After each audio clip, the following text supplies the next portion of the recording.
Mesdames, Messieurs, amis des journaux, bonjour et bienvenue à ce rendez-vous de l'actualité.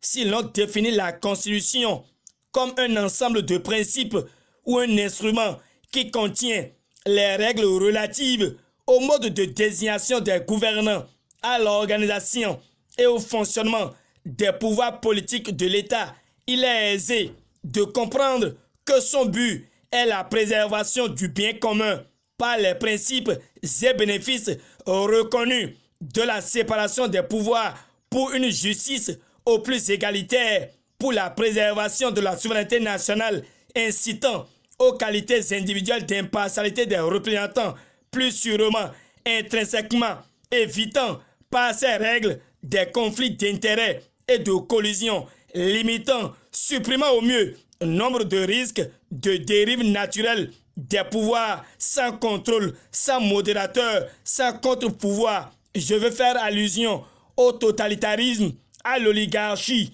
à la prévarication, sans oublier les influences partisanes blotties entre le clientélisme, le népotisme et j'en passe. 28 ans après la mise à disposition de la Constitution béninoise du 11 décembre 1990 qui fête son anniversaire ce jour, il est opportun de s'interroger sur le caractère désuet de certains de ces articles qui méritent d'être révisés dans les conditions prévues par le constituant. Mais un mur s'érige en la matière, déjà que le peuple veut que cette constitution rigide soit conforme aux réalités actuelles sans favoriser un camp au détriment de l'autre. Les constitutionnalistes, tels un Joël Haïve, maîtrisent les méandres et les sinuosités de notre constitution qui souffre de quelques insuffisances. C'est l'heure de signaler que son drapeau est toujours hissé pour ne s'être pas laissé berner par la politique qui a déjà laissé des tâches indélébiles à certains aînés au service de l'homme et non du peuple. Les 4 vérités rappellent à l'opinion que la Constitution béninoise du 11 décembre 1990 fête ses 28 ans ce jour. Le révélateur nous livre l'opinion de quelques politiques, la réaction de la société civile, sans oublier l'analyse de certains juristes sur les 28 ans d'ancienneté de notre Constitution. Et le Béninois libéré exige une relecture rapide du nouveau code électoral parce que le confrère a fait le constat d'une confusion autour de l'interprétation de certains de ces articles. Dans ce point de presse, il est aussi question de la protection et de la valorisation des côtes balnéaires et la nation informe qu'il faut 78 milliards de francs CFA pour sécuriser et valoriser la ville de Ouida. Suivant le matinal, nous notons qu'il y a aménagement des berges de l'océan Atlantique et le défi d'une génération notifie que la rénovation d'Avlekete se précise. Le nouvel observateur nous sort de la construction des infrastructures et nous livre les résultats d'un zèle. En manchette, l'imprimé exhibe qu'un commissaire de police a été kidnappé et bastonné dans la commune de Dangbo parce qu'il œuvrait dans la lutte contre les faux médicaments. Dans une précision, Dynamisme Info certifie que c'est au cours d'une initiative solitaire de saisie de médicaments qu'un commissaire a été séquestré et roué de coups dans la commune de Boycon. Les femmes étaient aux anges car le maire Luc Setondi Atroko, de concert avec l'honorable Gildas Agoncan, sensibilise selon le matinal 2000 femmes en vue du rayonnement du programme d'action du gouvernement Matin Libre au sujet de l'appel à la défense des droits de l'homme. Découvre le ministre de la Justice Séverin Kenom dans les nuages. Or, l'Afrique en marche estime qu'ayant le dos au mur, la rupture